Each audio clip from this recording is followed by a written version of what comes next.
Boa tarde, Spê, boa tarde, escritórios, boa tarde, pessoal do Pregão ao Vivo. Gostaria de, em primeiro lugar, pedir desculpas aí pela demora no início do programa, né? A gente está aí 10 minutinhos atrasado, a Spê TV acabou tendo alguns probleminhas aqui, mas já espero eu tudo consertado. Gostaria até de pedir aí, pessoal, confirmar a questão do áudio e do som, né? Ver se está todo mundo me ouvindo bem, vendo aqui também o Paris, né? Nosso convidado de hoje, como a gente já tinha prometido aqui, ele que vai passar mais tempo aqui com a gente, ele deve fazer uma aparição por mês até para comentar os relatórios dos fundos da SP Gestão. Ele tem uma visão muito mais próxima, está sempre antenado aí. Bom, todo mundo confirmando aí, áudio e vídeo ok, excelente, ótimo. Então, Paris, bem-vindo novamente, já está virando regular aí, se acostumando aqui com a nossa rotina, né? Boa tarde, Borges, e boa tarde, pessoal. É sempre um prazer estar aqui para bater esse papo. Bom, a gente teve na última semana, foi uma semana bastante corrida até. A gente teve, lembrando que no sexto dia útil a gente sempre tem as divulgações dos fundos da BTG e também no quinto dia útil a gente tem as divulgações dos relatórios de gestão dos fundos da XP Gestão. Então vou pedir até para a gente começar por esse tema, né?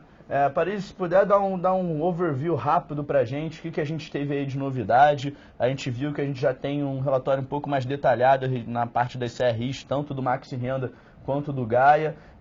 Conta um pouco pra gente aí o que motivou isso, o que a gente pode esperar para os próximos relatórios. Legal, Borges. Eu acho que como o Borges comentou, desde a última vez que eu participei aqui do XP TV com ele, a gente tem colocado algumas informações a mais aí nos relatórios mensais, principalmente nos fundos de papel, que é o Maxi Renda e o Gaia, nessa parte da carteira de CRIs e até de fundos imobiliários. Acho que o que está hoje, a gente está completamente disposto aí a continuar mudando e melhorando. Acho que essa é a mensagem que a gente pode passar aqui. Isso foi fruto, de demanda tanto de investidor quanto de cliente que a gente fala, até com outras casas, até com o próprio Borges. Acho que a nossa ideia é sempre estar, melhorando isso, e o canal, as sugestões são sempre muito bem-vindas. Acho que passando rápido sobre os 6 FIIs aí da XP Gestão, mês de fevereiro é um mês um pouco mais curto, sem grandes novidades. Eu acho que eu daria um pouco de destaque mais para, por exemplo, a questão do Macaé. A gente citou nesse relatório que ali a ocupação da Petrobras já estão com cerca de 1.250 pessoas ali ocupando o prédio, e a previsão do término ali das obras, conforme relatórios de medição que a gente está acompanhando, para maio. Acho que isso é, o highlight desse fundo. A Exapar e a CDI sem grandes novidades. Eu colocaria talvez o Rio Negro também sem grandes novidades. Colocaria só 2 pontos com relação ao Gaia e ao Maxi Renda. O Maxi Renda, esse mês, se o pessoal teve acesso ao relatório mensal, a linha de resultado da parte de CRIs, ela foi positivamente impactada, principalmente por uma questão que a gente vendeu grande parte da posição que a gente tinha em um CRI, cuja correção monetária ali tinha um valor estocado, então vamos dizer assim. Então, quando a gente vende em um valor muito próximo ao que está marcado na carteira, essa correção monetária que estava ali acruada como resultado contábil, ela transita pelo caixa do fundo, então vira resultado passível de distribuição. Então isso impactou ali positivamente o resultado do Maxi Renda em algo em torno de 25 centavos, que a gente comenta no relatório. E no Gaia, um efeito um pouco contrário, que na verdade foi um impacto negativo na parte do resultado dos CRIs de resultado base caixa, que foi que vários CRIs que a gente tem em carteira tem como data base de fluxo, de pagamento, o dia 28. E o dia 28 desse mês, né, Borges, você deve ter reparado, caiu num sábado. Então os fluxos caíram na conta do fundo só no dia 2 de março, que foi, a segunda-feira seguinte. Então esse fluxo, esse resultado se deslocou para o mês de março. Óbvio que, essas coisas se compensam, mas por isso que a linha de resultado base caixa do Gaia de fevereiro acabou sendo apenas 56 centavos. Lembrando sempre, pessoal, que a apuração de resultado de fundo imobiliário é sempre semestral. Então é claro que o gestor ele vai sempre procurar, nesse meio tempo, equilibrar para não ficar com rendimentos muito diferentes de um mês para o outro. Então o gestor sempre tenta fazer alguma previsibilidade, fazer uma previsão, trabalhar para manter o fluxo mais estável possível. E aí a gente tem várias técnicas diferentes, né? A XP Gestão, por exemplo, ela tenta manter o mesmo fluxo durante todo o semestre. A gente tem também a equipe do CSHG, eles têm também uma maneira bastante interessante de fazer, que eles exerceram no semestre passado, que é manter a parte recorrente durante os 5 primeiros meses, e no último pagamento eles entregam o que é não recorrente. Eu gostaria de destacar também aqui, inclusive, a gente teve também, junto com os relatórios da XP Gestão, a divulgação dos relatórios dos fundos da Hedging Grifo, e a gente já percebe também um resultado acumulado muito forte nesses ativos. O HGRI, que já vendeu algumas unidades novamente nesse semestre, já acumulando praticamente uma nova distribuição no seu caixa, em torno de R$10 acumulados, e o fundo do HGLG, que é de logística, também já acumulando um valor razoável com a venda da unidade na Tectown.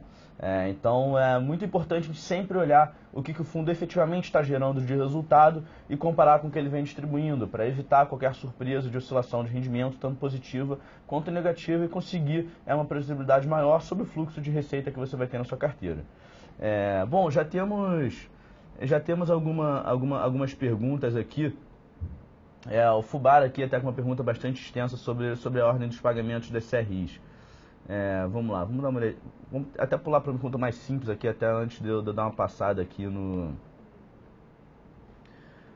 vamos lá. O Rodrigo BBMC está perguntando se agora é uma boa hora de comprar fundos imobiliários. Paris, dá uma visão geral então de mercado para a gente, uma visão macro. O que você está achando aí do momento do mercado hoje? Legal, acho que a gente como gestor que está ali no dia a dia olhando, é meio que um consenso de que os preços parecem bastante atrativos.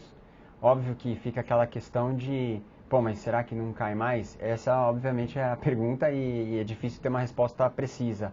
Mas que os fundamentos mostram que tem bastante coisa atrativa, acho que isso é um consenso. Óbvio que o cenário brasileiro aí não está ajudando muito. Então, essas últimas semanas e dias aí, a gente está vendo a curva de juros abrindo bastante. Até um impacto forte disso nas cotas no secundário. Então, alguns fundos que pareciam que tinham alcançado aí alguma estabilidade estão furando essa barreira e estão caindo um pouco mais. Mas os fundamentos mostram que sim, estão bastante atrativos, enfim, sabendo escolher, etc.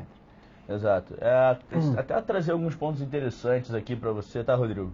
A gente pega alguns exemplos, acho que talvez a gente tenha inúmeros exemplos. Quando a gente olha, por exemplo, para fundo de papel, a gente tem fundo de papel cujo valor patrimonial nada mais é do que o valor de mercado dos ativos que ele tem em carteira. Lembrando que muitas vezes esse valor de mercado está defasado do valor patrimonial desses ativos de dentro da carteira. E aí, se a gente juntar esses dois descontos, a gente chega a alguma coisa em torno de 30% a 40% de desconto de valor patrimonial.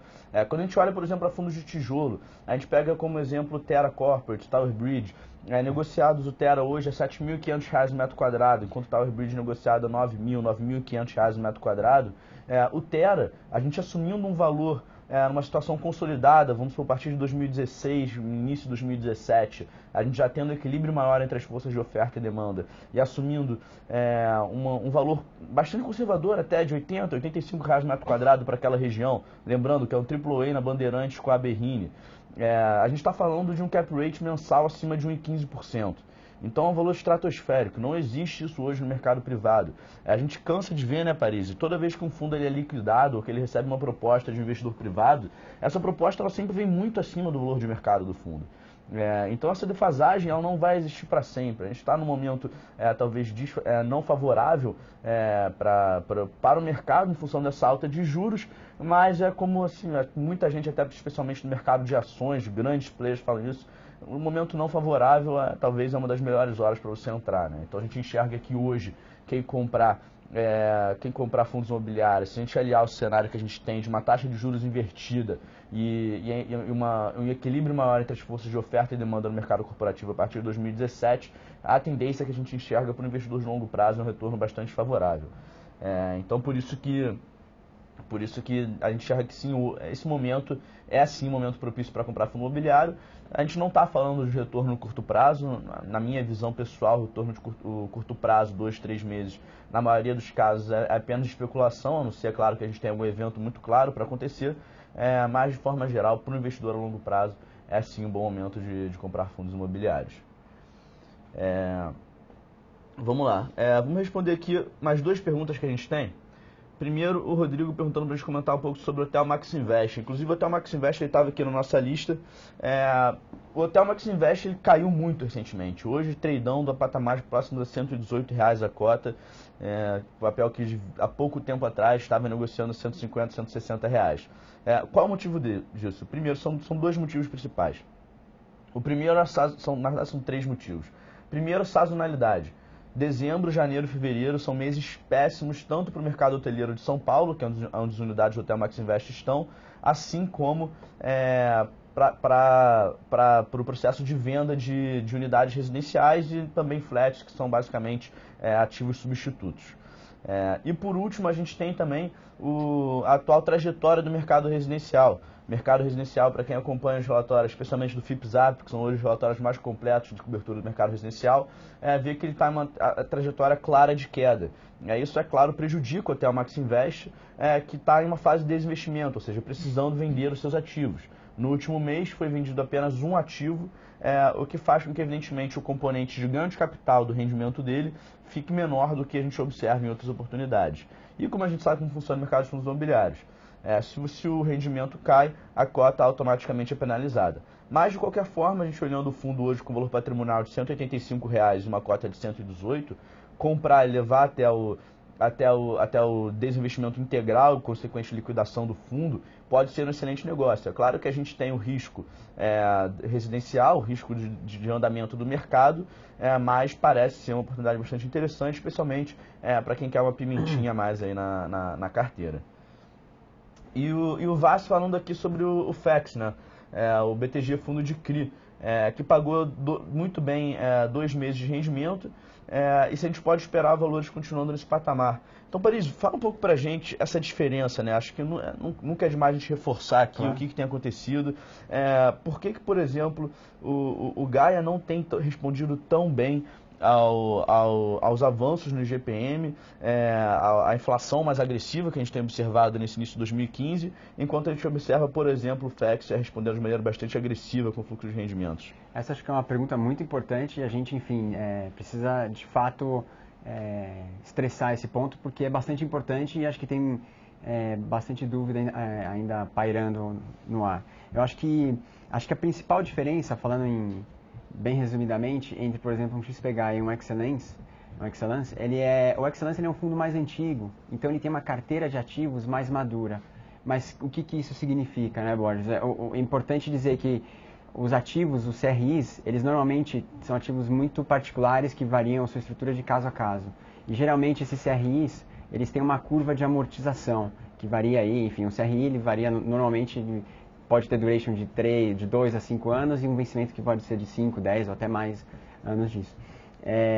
E você tem uma curva de amortização ao longo da vida do ativo. Então você pega uma carteira mais madura, a parcela que está amortizando já nesses meses, ela é maior, ela é mais representativa com relação ao saldo do próprio CRI.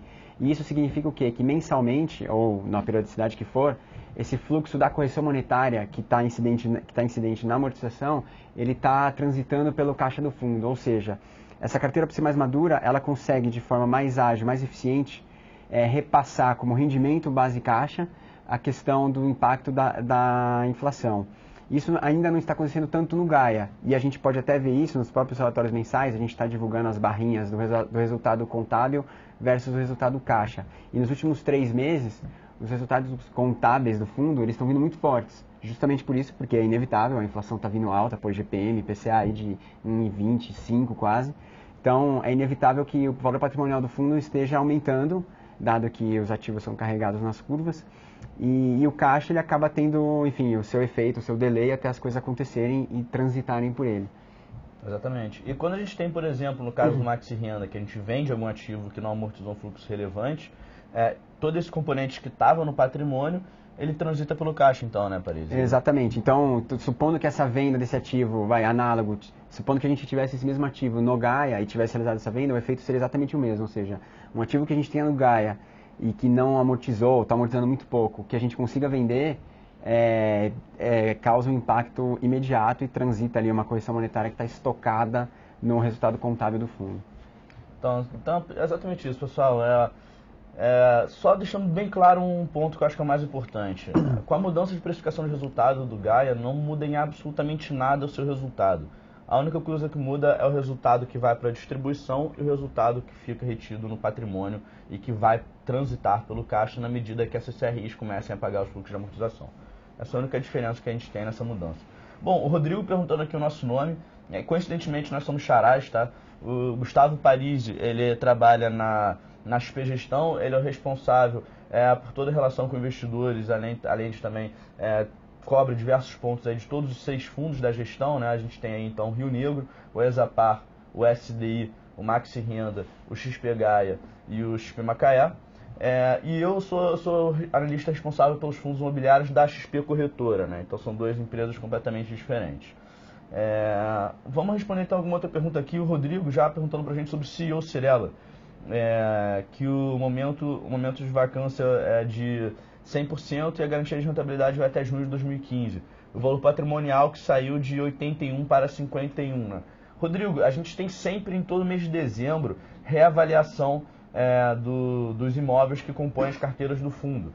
E o valor patrimonial de um fundo imobiliário, especialmente fundo imobiliário de tijolo, nada mais é que o valor atribuído nessa avaliação para esse imóvel.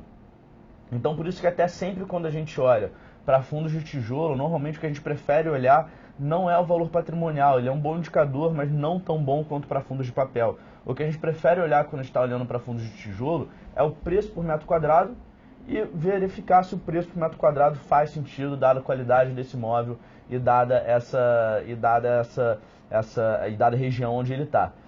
Então, porque muitas vezes em laudo de avaliação, dependendo da metodologia usada, a gente pode chegar em valores distintos. Então, por isso que a gente recomenda, é muito mais interessante você fazer uma comparação entre o preço por metro quadrado e o aluguel potencial que esse imóvel pode gerar, do que olhar pura e simplesmente o dado de desconto patrimonial. Mas foi essa a razão aí que a gente teve, que fez com que a queda do valor patrimonial do CEO ocorresse. Foi uma reavaliação, que essa reavaliação resultou num valor para o imóvel do CEO muito abaixo do que a avaliação anterior tinha gerado. E a pergunta que você faz logo em seguida é justamente a pergunta que os próprios gestores abordaram no último relatório de gestão que foi divulgado essa semana. O que acontece quando terminar a renda mínima garantida e o CEO não tiver ainda alugado nenhuma laje. Em primeiro lugar, se ele pode parar de pagar dividendos. Ele certamente vai parar de pagar dividendos se isso acontecer. Isso não há dúvida nenhuma. A questão é que, além de parar de pagar dividendos, ele ainda vai ter que encontrar alguma solução para arcar com seus custos. Porque a partir do momento que ele tem zero de receita, ele precisa pagar custos de condomínio do empreendimento, precisa pagar a taxa de administração, precisa pagar a taxa Bovespa, a taxa CVM e todos os outros custos que envolvem o funcionamento normal de um fundo imobiliário. Mas é aí que entra o ponto interessante, que pode até ser uma oportunidade. O que a gente enxerga hoje como possibilidade para o CEO arcar com esses custos são três principais. A primeira e menos provável, altamente improvável inclusive, seria um cenário onde seria realizada uma nova emissão de cotas e os recursos dessa nova emissão ficariam no caixa para arcar com esses custos. Isso é muito pouco provável que aconteça pelo cenário que a gente tem hoje no mercado de fundos imobiliários. Não existe apetite no mercado por uma nova emissão de cotas, especialmente em um fundo que tem um nível de vacância tão elevado. O segundo ponto, que também é uma possibilidade um pouco remota, seria o administrador arcar com todos esses custos e posteriormente ser ressarcido.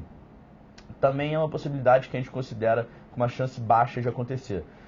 A terceira possibilidade, que no nosso ver aqui é a mais provável, ela gera inclusive o que seria talvez uma oportunidade, que seria a venda parcial dos ativos ou até a liquidação integral do fundo vendendo todas as unidades que ele tem.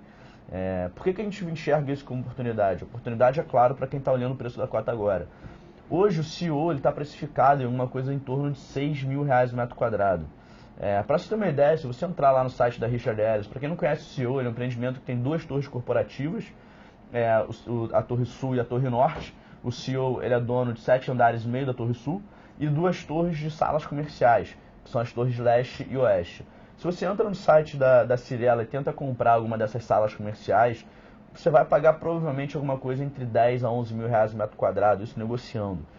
Então a gente está pagando praticamente metade do preço. O CEO vendendo no mercado privado, mesmo que de forma apertada, vamos supor 8 mil reais metro quadrado, você já tem um ganho relevante sobre o valor que você pagou. Então, para quem gosta de risco, pode ser um ativo interessante. Mas lembrando que é um ativo muito arriscado mesmo, porque apesar de ter uma qualidade excepcional, ele não tem uma localização privilegiada, e ainda mais em um Rio de Janeiro, que convive com o aumento de vacância, especialmente dado o enfraquecimento do setor de óleo e gás, motivado tanto pela crise da Petro, assim como o preço do petróleo. Então fica aí o recado sobre o CEO. Fubá, a sua pergunta. Eu não esqueci da sua pergunta, mas é que, sinceramente, não entendi exatamente o que você quis perguntar, tá? Se você puder reformular a pergunta até, trabalhar ela um pouco, de uma forma um pouco mais clara, eu realmente não entendi. Pelo que eu entendi, seria realmente se tivesse uma amortização integral de uma CRI, o que aconteceria? Normalmente as CRIs elas vão se amortizando parcialmente, tá? Então, por exemplo, a partir do segundo ano ele começa a amortizar X% ao mês até a data de liquidação final. Então, o que eu entendi era se a sua pergunta seria se em agosto de 2017 a CRI teria o pagamento integral em agosto, mas a tendência é que ela tenha uma amortização parcial. Não sei se foi exatamente isso que você perguntou, mas se você quiser reformular, se não tivesse sido isso, vamos... Acho que eu só vou aproveitar aqui e acrescentar, Borges, claro, que eu dei uma lida rápida aqui também na pergunta. Quando a gente coloca na tabela do relatório mensal um fluxo que não é mensal, por exemplo, semestral, como aquele CRI que o Fubá comentou, se a gente coloca os meses ali, aqueles meses que a gente coloca é o mês que o fluxo entra no caixa. Coincidentemente, um CRI que a gente está falando que é semestral é um dos que acabou deslocando essa questão do dia 28, que é justamente o CRI Alphaville ali, que ele cita o código CTIP do ativo. Então a gente coloca ali fevereiro e agosto, e esse CRI ele tem como data de evento ali o fluxo dia 28. Então, de forma de forma atípica, nesse mês, esse CRI que paga semestral, o fluxo dele entrou no fundo não em fevereiro, mas em março, mas justamente só pela questão do dia útil aí, do dia 28. Entendi. Bom, o Rodrigo perguntando também aqui pra gente sobre o XTED, né, que é o TRX de Fins Corporativos. Bom, Rodrigo, sinceramente a gente tem alguma preocupação com o XTED por conta da fragilidade do contrato que ele tem com a Petrobras. É um contrato típico que em apenas 3 meses de pagamento de multa a Petrobras ela pode sair do imóvel.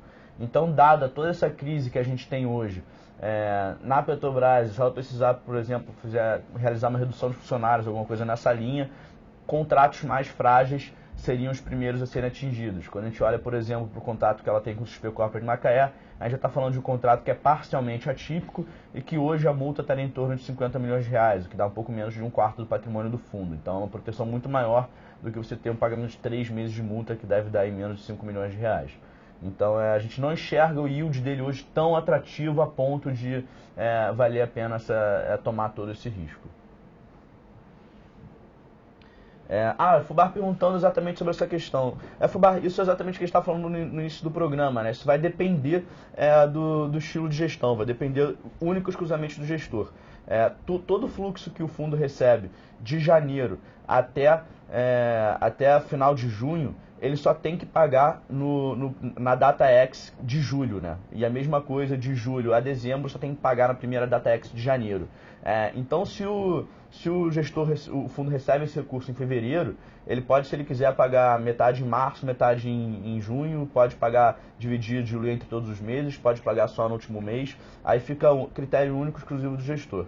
A XP Gestão, tradicionalmente, tem o hábito de diluir, né, ao longo dos meses que faltam para encerrar o semestre, para evitar alguma volatilidade maior no Exato, acho pagamento. que isso é legal que você comentou. A gente busca, a gente entende como positivo a questão da menor volatilidade das distribuições, ou seja, se você pegar o Gaia, que tem distribuído aí 70 centavos ou algo em torno disso, e o que não está sendo distribuído está sendo incorporado ao patrimônio do fundo, o que a gente entende e está usando como estratégia piso algo em torno de 0,7. E aí, ao decorrer do que os eventos vão acontecendo e o caixa e os resultados vão transitando pelo caixa do fundo, aí a gente eleva esse patamar, que foi mais ou menos o que aconteceu com o Maxi Renda no mês passado.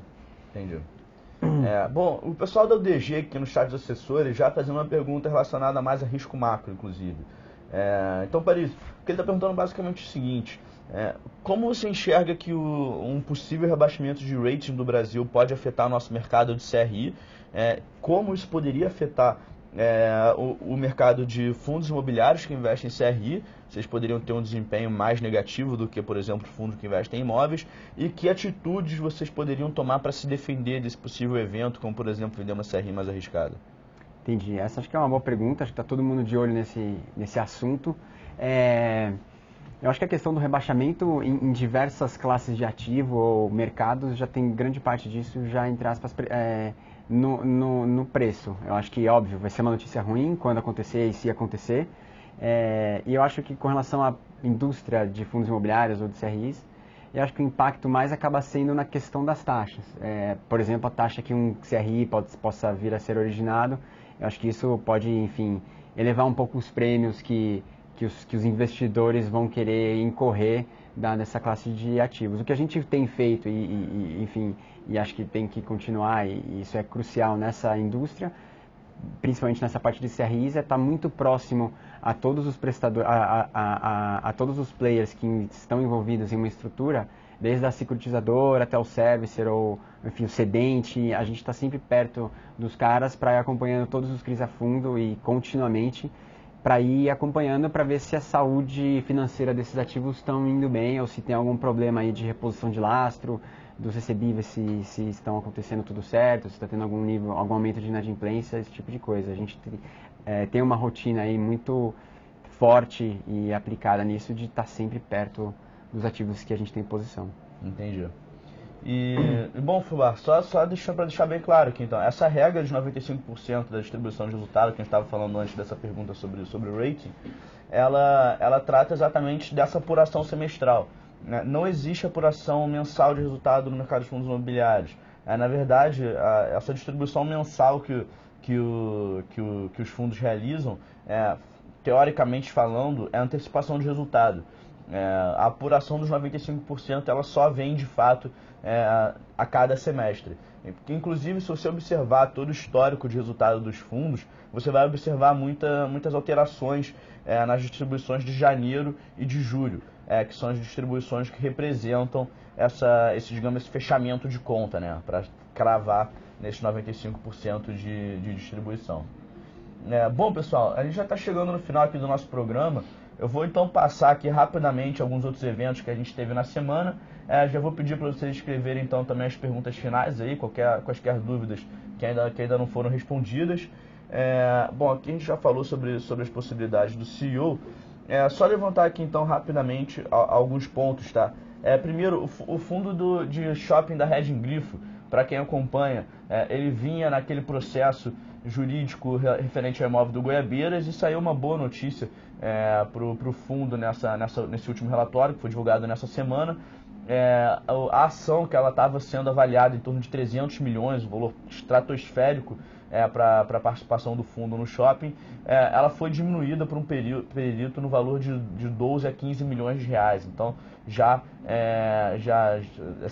é uma informação muito mais, digamos assim, muito melhor, o risco ele se torna muito menor em função dessa nova reavaliação do valor desse processo. Então isso diminui bastante o risco agregado no fundo. Outro fundo que a gente gostaria de destacar também é o Galeria, né? O Galeria, que inclusive está no nosso relatório de destaques do mês. O Galeria ele teve uma pequena queda no valor do rendimento dele, essa queda provocada pela inadimplência de um dos locatários, e o gestor informou que já está tomando todos os cuidados aí para verificar como é que eles vão renegociar o pagamento desses aluguéis. E por último, mencionar o BCFF, né? Um fundo que vem chamando bastante atenção, que terminou essa questão do pagamento dos impostos para a Receita Federal. Então ele passa a ter agora o seu fluxo normal, sem despesas extraordinárias, e vem pagando um rendimento estável. A gente espera que esse rendimento se estabilize acima de 1% ao mês. Uma oportunidade para todo mundo ficar de olho, que é um fundo que também tem uma receita bastante diversificada. Vamos olhar aqui se apareceu alguma outra pergunta.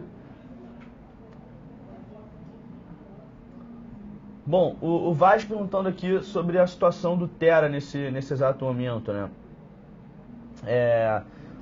Vaz, sobre o Terra, hoje ele continua 100% vago, vai enfrentar ainda dificuldades relevantes de absorção, mas é um imóvel que está muito barato pela qualidade que ele tem, pela localização dele. R$ 7.500 metro quadrado, um AAA na Berrini com a Bandeirante, é uma barganha, não há outra palavra para se chamar o Terra. No curto prazo, enquanto ele continuar enfrentando as dificuldades de absorção por conta da concorrência, a cota pode continuar volátil, mas olhando um prazo para quem realmente investe em imóvel, olha para isso e não tem muita explicação de verdade. Desculpa, VETS, pronunciando errado aqui o nome do VETS, mas vamos lá. A UDG falando sobre o tema, inclusive, que a gente esqueceu de abordar, né, Paris? A gente teve hoje a divulgação de um fato relevante da BR Properties, dando maiores detalhes sobre essa operação do BRCR, do BC Fund, pela compra da BR Properties. Então, bom, a gente já tinha falado aqui anteriormente que essa operação ainda estava muito distante de ser concluída, tá? E quando você lê esse documento da BR Properties, eu acho que isso fica muito claro. O DG perguntando se essa operação não vai comprometer o BC Fund, tornando o fundo muito alavancado. Não há como responder essa pergunta ainda, tá? Por que não há como responder essa pergunta? Porque a gente não sabe diversos elementos da operação. Entre eles, e o mais importante, como que o Prime vai se capitalizar e conseguir de 700 a 800 milhões de reais. Então, esse documento do BRPR, da BR Properties, ele deixou bem claro que existem ainda diversos pontos a serem solucionados nesse processo de aquisição da OPA. Acho que o Paris até concorda comigo, né? Exatamente. Acho que eu não estava aqui nos últimos programas que talvez você tenha comentado, que o Fato Relevante saiu no final de fevereiro. Então, o Borges com certeza deve ter comentado aqui. Eu acho que assim, a mensagem é muito cedo para falar qualquer coisa, a gente também está acompanhando, até porque a gente tem posição no BC Fund dentro do Maxi Renda, e acho que a mensagem assim, existe um cunho positivo nessa notícia, que é a questão de os preços no mercado público estão mais atrativos que no mercado privado. Acho que esse é o case que o Boris comentou aqui, e isso, enfim, um investidor grande, BTG, Brookfield e BC Fund, entendem isso também. Agora, esse deal especificamente, eu acho que é muito cedo para falar qualquer coisa. Hoje mesmo essa carta da BR Properties mostra que, acho que pelo menos que o management não está tão alinhado aí com o deal, então acho que tem muita coisa para acontecer, para ser desenhada, alinhada e explicada também. Exatamente. Quem estiver olhando de perto isso, vale a pena acessar ali a página da BR Properties, procurar esse fato relevante, ler com calma a cartinha, que é uma carta do management da BR Properties para o fundo Bridge, que é essa composição desses três fundos, da BTG, do BC Fund e da Brookfield. E ele traz diversos pontos que eles consideram contraditórios, que poderiam eventualmente atrasar ou até fazer com que a OPA não ocorresse.